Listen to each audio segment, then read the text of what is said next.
in this heat, I think even the strongest amongst us wilt. So the sermon will be slightly shorter than normal. The service during the summer I try to keep between an hour and 10 minutes as opposed to an hour 10 to an hour 20. But anyway, last week, for those of you who were here, just a little bit of a refresher, one of the things that I talked about was one of my regrets from years of ministry. I said a story about how when I was in grade 10, I was in the music teacher's office one day, and he said stuff which really connected with me in my life and changed my attitude towards music. Very, very briefly, I was always musical. I always enjoyed music, even though I was the one out of the 3 tardy children who never got music lessons because my parents thought that I was more, athletic and stuff like that. I wouldn't be interested. But nonetheless, in high school, I really got into music and enjoyed it, but it became easy for me, so I didn't work overly hard. And this particular time, at the end of the day, I was in the music teacher's office, and he said, "Lorne, you're serious about being a minister, aren't you?" And I said, "Yeah." And the conversation ensued, and he said, "Well, if you're going to be a minister, you're going to need to deal with organists, music, choir, services, all the rest of that. You need everything I have to offer you." And I went, "You're right." I didn't say it out loud in my brain. And it changed my attitude towards music. And my marks went from the 80s into the significant 90s because it connected with me. And one of the points I made last week was I wish at some point early in my ministry, one of my mentors, and I've had some wonderful mentors, had come to me and said, "Lorne, something you need to know. You may not like politics, but there is a political reality to being part of any institutional structure, and you need to learn how to not play the political games, but how to use the system to accomplish your goals. Without selling out to it, you need to learn how to use the system." I suspect that if somebody had said that to me, it would have changed my approach to ministry significantly. And so that's my launching pad for the sermon today. In one sense, it's what do I wish had been different versus the realities. And just as a hook to hang the first part on, and this is going to be about St. Mary's and us as a people, but just as a hook to hang that on, in a conversation again that I was having with one of my colleagues this week, we were talking about music camp, and I was just raving about it. And frankly, I find it embarrassing when I get so much credit for music camp. Compared to what Mur does, what I do is minuscule, like by any reasonable standard, and that's just the case. I really do see myself as, one of the team. She's the quarterback. I don't know whether I'm the halfback or whatever. That's a football thing for those of you who know the sport. But then it really is a team thing, and what makes music camp, though of course it has to do with Mur's personality, my personality, Bethany's personality, certainly Gail's personality, but what it really is somehow when the collective comes together, the synergy that happens is what makes it. Anyway, I was talking about music camp, and this guy he says, "Are you still involved in that?" And I said, "Yeah." And he said, "You're 56 years old, man." And it was almost implied. He didn't say it. He would never say it. Nice guy. It was almost like, aren't you ever going to grow up? And that's the way I just sort of heard it on that particular occasion. And that's not what he was implying, but that's what I heard. And reflecting on that later, I was thinking, yeah, I don't really know too many 56-year-old ministers who run a couple of youth programs and are involved with things like music camp and science camp and all the rest of it. And later on in the conversation, he said, "Lorne, you've always been quirky." And I thought, what a polite way of saying it. You've always been quirky. And it reminded me of a particular quirk. And this is a story that I think Mur is the only person here who knows. Artie, you may know the song that I'm going to refer to. There's a song called "Make a Joyful Noise." You know the song "Make a Joyful Noise"? Well, if you ever look it up, what you'll see is 1976, Anonymous. Okay? But that's not quite true. "Make a Joyful Noise" is 1975, Me. And I'll tell you how that song came to be. I was at Diocesan College, Diocesan Theological College. At that particular point, Bill White, rector of Grace Church in Point St. Charles, seeing the guitar that I had, which was basically about this size and was suitable for a 2-year-old, decided he was going to buy me a guitar, so he bought me a 12-string Harrier, which was really kind of nice for me at that time. Had to restring it because left-handers didn't exist in the 70s, and I play left. And I just loved to sit at the top of the stairs of Diocesan Theological College because of the echo down 3 flights of stairs. It was glorious. I loved it. And I would just sit there and play chords and da-da-da-da-da. Well, I referred to Bill White, the rector of the Grace Church in Point St. Charles. Lovely man. Wonderful people. Just lovely, lovely people. Couldn't sing to save their lives. And so, every second week, I had to endure, and I mean that, like I rarely say that about you, but endure Grace Church's choir singing morning prayer. Now, morning prayer sung is beautiful. And if we could ever put together a sung morning prayer of 4 here, she's allergic to it, I think it would be wonderful as an occasional treat. And I got to tell you, maybe my stripes and my vintage is showing, but to me it would be a treat. Morning prayer sung badly. Nails across the blackboard are Beethoven's Fifth by comparison. And they sang that just about as badly as anyone could sing. But the funny thing is, they all knew it was terrible. And I would be sitting there as a student, trying not to either laugh or cry. I can't tell you what emotion I was experiencing. They would all be looking at me from across the choir, and they would be laughing at themselves. It was so bad. It's like, okay, so why are you doing this? You know, though they're lovely, lovely people. The thing that struck me the worst and most was Psalm 100. Psalm 100, for those of you that don't know the Psalms from memory, is make a joyful noise unto the Lord, all ye lands. Serve the Lord with gladness, and come before His presence with a song. Be sure that the Lord is God. Okay, so you got to make a joyful, folks, joyful. That's the key. We're talking joyful. This is my interpretation. I might be out of frame when I do this, perhaps just as well. The lens won't break. This is my interpretation of Grace Church, Point St. Charles, singing Psalm 100. Lovely, wonderful folks, and don't put this on YouTube, Artie. Make a joyful noise to the Lord, all ye lands, and it would just go on. And I got to tell you, they had volume, they had heart, they were lovely people. But man, oh man, oh man. So on this particular occasion, I'm sitting on the top floor of Diocesan College, strumming around with my guitar, and thinking of these lovely people trying to sing, make a joyful noise to the Lord, all ye lands. And I'm just playing around. Now, mid-70s, Elton John was on the charts, okay? And some of you will remember a song called Crocodile Rock. Okay? I remember when Rock was young, me and Susie had so much fun. So you got it? And so I was sitting there, and I was playing the chords of Crocodile Rock, which is a standard rock progression, you know, playing the C, down to B minor, A minor, blah, blah, blah. Well, what I did was, make a joyful noise to the Lord, and put it sort of to Crocodile Rock. So it ended up like this.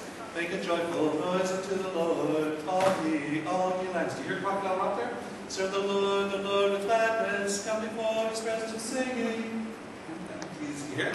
And then at the end it was, praise the Lord, glory, glory, glory, hallelujah, praise the Lord. You know the part where he goes, na, na, na, na, na. And so Psalm 100 became Crocodile Rock redone.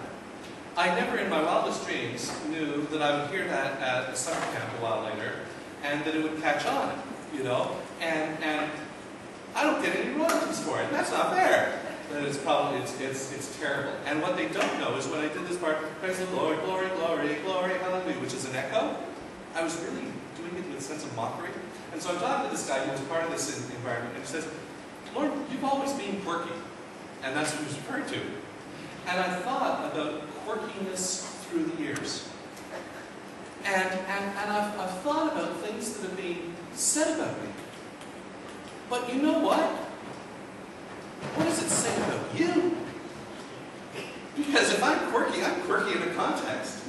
What does that make all of you? It means you're quirky too. You're quirky too. Remember, some of you were at the induction in 1989, September 6th, I think it was. Claire's smiling, you're enjoying this. And Charles Morris, who is a brilliant guy, I love Charles. Charles is fantastic, one of the brightest people, tremendous theology, very thoughtful, one of the most brilliant preachers I've ever known in my life. I wish I could preach as well as Charles does. Every sermon he does is just so well crafted. And he did, I really appreciated his sermon. It was anecdotal, there were funny things, there was sound theology at the induction. And one of the things that he said, and every now and then somebody mentions this to me, he says, there are many things about Lorne that you should imitate, but not the way he dresses. Lorne's quirky, right? And so I'm thinking, over the years, what are things where your quirks and my quirks have come together in a positive way? And I'm thinking of this partly because I recently listened to a sermon by a bishop in the States, and he was describing the condition of the Episcopal Church in the States, and he was saying, you know, a big problem with the Episcopal Church today is it doesn't have enough crazy people in it. And then he goes on to explain what he's talking about. That there aren't enough crazy Christians. We need more crazy Christians. Now, I translated crazy into quirky, okay, because I don't think we need more crazy Christians. I think we've got enough crazy ones. but I think we need more quirky Christians. Okay? And I want to talk a bit about what I mean by quirky Christians. When you look at the gospel and you unpack it, and when you and sometimes this can be helpful, sometimes it can be very destructive to get into the center of the message. But I mean in a helpful sense. When you look at some of the things that Jesus did and his disciples did, quirky is one of the most gentle words that you could use. It was nuts. As I was preparing this sermon, I was listening on CBC News, which is my, like when I wake up in the middle of the night type station, about 2 Taliban killing a woman that they were having a relationship with, while a bunch of other men were laughing, shocking.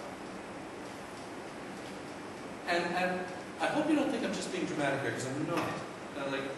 I'm not just doing this for drama's sake. And I'm contrasting that. And boy, it's hitting me here. I'm contrasting that with July 22nd, which is Mary Magdalene's Saints' Day. I referred to that at the Vallis. Mary Magdalene's Saints' Day, and look, whether it was Mary Magdalene or somebody else, look at what Jesus did by contrast. Here is a woman caught by, well, they didn't have Taliban back there, but basically caught in the act of adultery. And she's brought before him, thrown in the dirt. And you can imagine that she'd been kind of roughed up. Like you don't just say, oh, come with me, let me throw you in the dirt. You know, it's like it was rugged, okay? And so in my mind's eye, and there's no evidence of this in the Bible, but you can just sort of read into it. Here's a woman who's been caught in the act of adultery, so naked or very ill-clothed, thrown in the dirt before Jesus, thrown in the dirt. One can imagine scraped and bruised, etc., etc., etc. And they say, here you go. The law says. How often is the law used to justify all sorts of put in your faith? The law says that she should die. What do you say? And they're trying to trap Jesus and nail her at the same time. And of course, by the law, she should be stoned to death. And Jesus doesn't, attend law school and come up with some new legal system. He doesn't argue against the law. And I think that's really important. He doesn't argue against the law. He just comes out of left field. And I just have this in my mind's eye. Jesus sitting there, whatever he was sitting on, sitting there and picking up a stone, he wrote in the ground for a little bit. Maybe he was looking for inspiration. I don't know. Let you, who are without this sin, be the first one to cast the stone. And what the story said, they all disappear. And the woman is there. And Jesus says, where are your accusers? Well, they've left. Well, I'm not accusing you either. But come on, don't do that. Don't do that. Now, that's crazy behavior in one sense. Because you know what Jesus was setting himself up for. The exact same death as her. That could have played out so differently. Of course, in God's timing, it wasn't going to. But it could have played out so differently. What would have happened with that situation that I was referring to? God forgive me for using current news to make a point of this sermon, but if somebody had come up while that guy held a rifle on that woman, the Taliban, and said, don't do it. What you're doing is wrong. It's against the Quran, it's against this, it's against this. That person would have been dead faster than that. And so Jesus was running, well, he's God, and he knew the variables. Man, that's crazy behavior. Don't get between people and a gun. Don't try to stop a fight when people are armed. If somebody wants blood, don't stand between them and the victim, because you're going to be the first victim. That's normal human behavior. But Jesus was crazy. Crazy. He was quirky. Think of some of the other things. Okay, get a load of this one. I've referred to this one in 4 sermons since January. In Luke's Gospel, where Jesus tells the disciples to basically, guys, go for a walk. I've trained you, you've seen, you know what it's about, you know what the kingdom's about, you know what's expected, you know what's going to happen. They didn't know how it was going to happen, but they knew what was going to happen. And he says, just go for a walk and go into the towns and villages. And get a load of this. Knock on people's doors. Knock on people's doors. People that you don't know.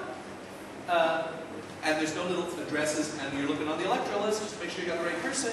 And they didn't work for Remax, who goes and knocks on everybody's door. Go and knock on people's doors. They will open the door. And shalom them. Visit them with your peace. And if your peace rests on them, receive their hospitality. If it doesn't, they slam the door in your face, just go on to another door and do the same thing. Okay. Does that mean that Jesus invented Jehovah's Witnesses? No. But what it means is, Jesus is talking about a completely different dimension of reality than we're normally expected to live in. You know, I don't know about your street. Maybe your street that you live on is different than me. But on our street, even the people that we've known for 10 or 12 years, when we go and knock on their door to ask them for something, unless it's Miriam asking for an egg, it's a little bit tentative. You know, we've got nice neighbors. Like, neighbors on all sides are nice, but we're still a little tentative because it's their space, and you're going into their space, and you don't want to disturb your neighbors. And there's nothing wrong with that. But here Jesus is saying, go and knock on doors of people that you don't even know.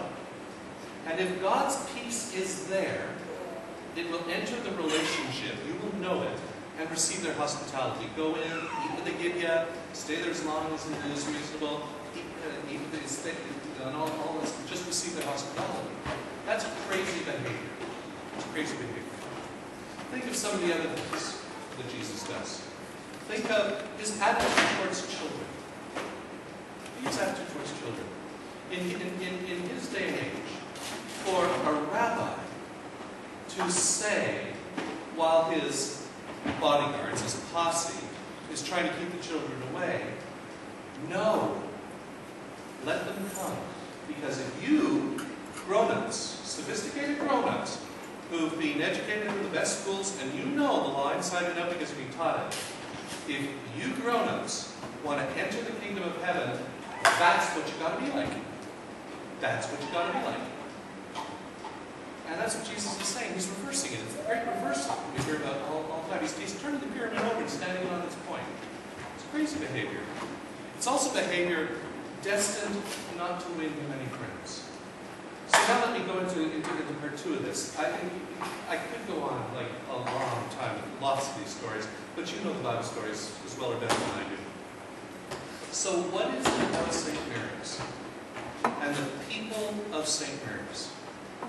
And we're not perfect, so I'm not, like, let me get that in. Like, we're not claiming perfection here, we're not claiming to be, you know, God's greatest gift to Christendom in our day.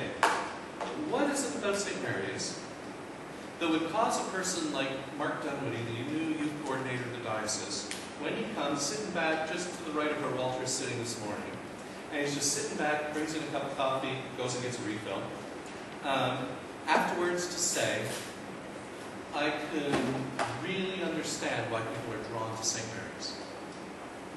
What is it about St. Mary's that causes a person like that? He's been all over the world. He's had all sorts of interesting employment. And he's here in the diocese now, who knows how long, but he's here now. And he said that about St. Mary's. I can understand why people are drawn to St. Mary's. St. Mary's as a physical structure isn't much to be drawn to.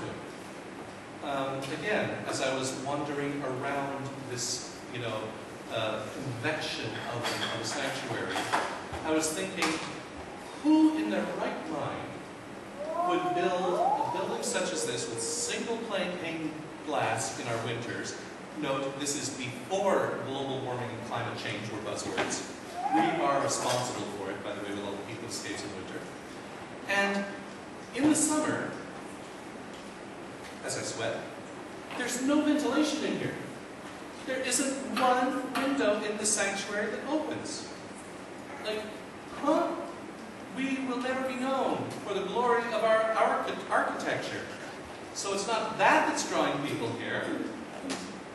One of our parishes in the Laurentians, Trinity Church St. Agathe, a beautiful church, beautiful to bring teenagers on retreat, beautiful, and had some clergy there that I think are some of the best in the diocese. Cedric Cobb, Mary Gibson, you know, just lovely, lovely people.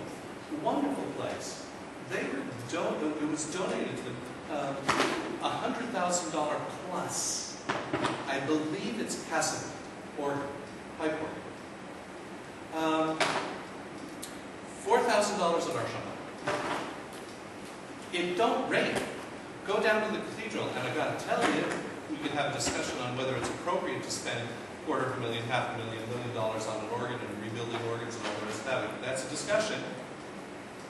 But I've got to tell you, nobody's ever going to come to St. Mary's because of the glory of our instruments. You know, a beat up, almost 100-year-old Kanabi piano, which is like it's good for what it is, but you know, it's beat up. And the keyboard that's now how old? 15 years old. They got things that do much of that anyway. I don't need to know that. So it's not going to be the glory of our instruments. Maybe people, you know, would look at our banners and say that's one of St. Mary's treasures. It's one of St. Mary's treasures, sure. Lovely, lovely things. But I've got to tell you, it doesn't hold sway when you look at some of the beautiful stained glass. They're not coming here for the art. They're not. So what is it? You know, and when I look around, even just this morning, I see Walter, who I met at the Christian Missionary Alliance. And he came back to his roots joining St. Mary's. And we joke a lot, you know, and that's quite appropriate. But Walter, throughout his life, has been a faithful servant of God to the best of his human abilities, and a faithful servant of his Christian community. Walter comes here, you know, with his gloves on, and washes the floors after music camp each day, and cleans things up. He complains about it all the time. And he's there doing it. He's there doing it. Peter Charleston comes in every week with a mop and a little thing. And somebody looks around and says, we don't have any paper towels left. Do you want me to get some? Rather than somebody should get some. Isn't that something? I wonder if that's the key right there, says he, as if he's ad-libbing. I wonder if that's the key right there. You know, we don't have any paper towels. Do you want me to get some? The altar isn't set up. Do you want me to do it? The lights aren't on. Where's the circuit board? Things need to be arranged. Can I help? I wonder if somehow that's the key. That somehow in this place, maybe what's going on is somehow, in our relationships, in our theology, in our discussions together, somehow, this is a place where people can come to the realization that how God made them is good enough for God. And it's good enough for us too. That you don't have to have 3 PhDs in theology to be a Christian leader or to be a Christian. That your skill set can be very ordinary. If you're working with your hands, that's good enough for God. If you work with your brain, that's good enough for God. If you've got a talent to share, well, that's good enough for God. If you're inclined to be a person of prayer, well, that's good enough for God. If you find yourself moving from a place where you were maybe slightly more than just warming a pew, to reading a lesson, making coffee, showing up for a study group, and who knows, within a year, 2 years, 5 years, 10 years, find yourself up front, helping to lead a service. And that's good enough for God. And that somehow, at St. Mary's, this is here, let's picture it, somehow, at St. Mary's, we've managed, despite our flaws and our weaknesses and our sins, we've managed to communicate that there isn't some standard up here that we're all striving to attain to in our communities, if you fall short of which, somehow you're inadequate. That maybe, what we've stumbled into or chosen to walk into is that just where you are right now, and where I am right now, is good enough for God. Right now. Certainly, all of us have potential. All of us have unrealized potential. All of us are moving forward and moving to a different place than we are now. Finally, of course, to the perfection of God's kingdom and all its glory. But I think of somebody, like Marie. I certainly couldn't have imagined, you couldn't have imagined, none of us could have imagined, when I first offered Marie that job so many years ago, after Jim McKay chose to leave. I offered her the job temporarily, the details get fuzzy in my brain, but temporarily. And this is a person who would sit in the lounge with a way up tuned bad piano, picking out her alto line one finger at a time. That's how she started. Like, could anyone see what was going to happen? I sure couldn't. God did. I sure couldn't. I sure hoped that she improved pretty fast. And with her brain, I was pretty confident that she would. Who knew what the potential was? But where she was then was good enough for God. And good enough for His people too. And there's another key. If it's good enough for God, it's good enough for His people as well. Jane, you knew that I was going to say something about the service in winter that time. The Sunday that Jane and I were the only ones that showed up for church, the 8 o'clock service, this is when a long time ago, and it was a snowstorm, and the plow hadn't been, and oh man, stories that will go in the memoirs someday.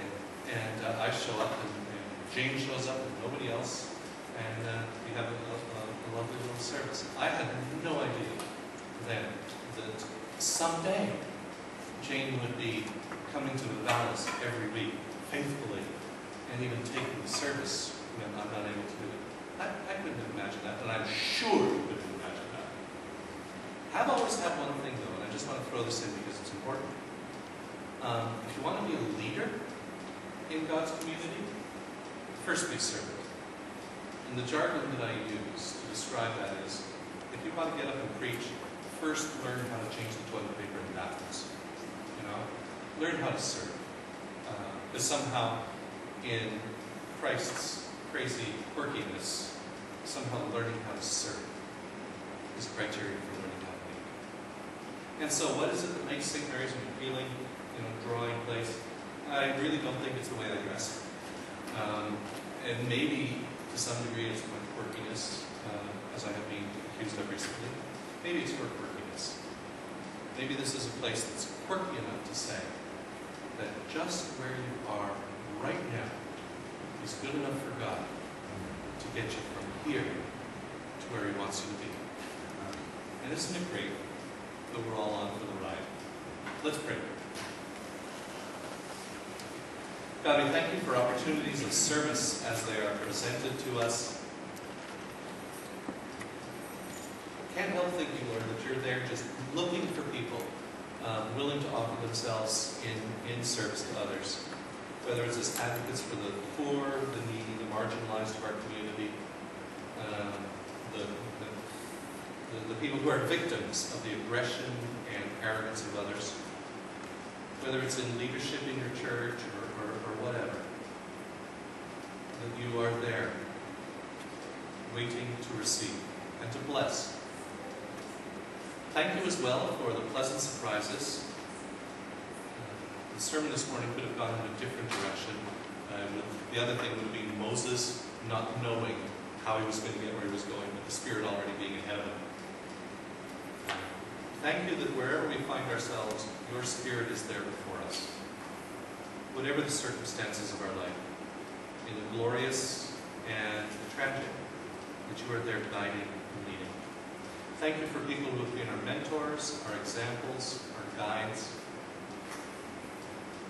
our own private personal chaplains on the way. Thank you for the gifts and the skills with which you have blessed us.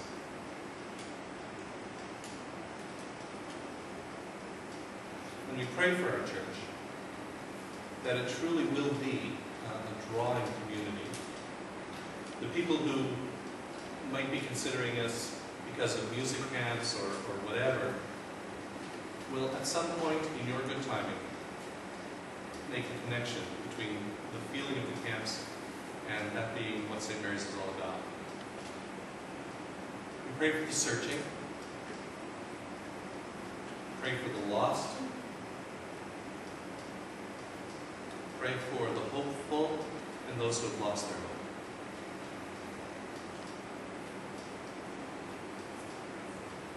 And thank you that in all the circumstances of our life, when we are well, when we are ill, rich, poor, young, old, that you, in your grace and in your glory and in your power, can use us to accomplish your good purpose. We thank you for hearing our prayers. We thank you for being with us in the times when we're awake and happy, and in the night when we're alone and scared. And thank you that what is true for us is true for the whole of your humanity. In Jesus' name, amen. Amen.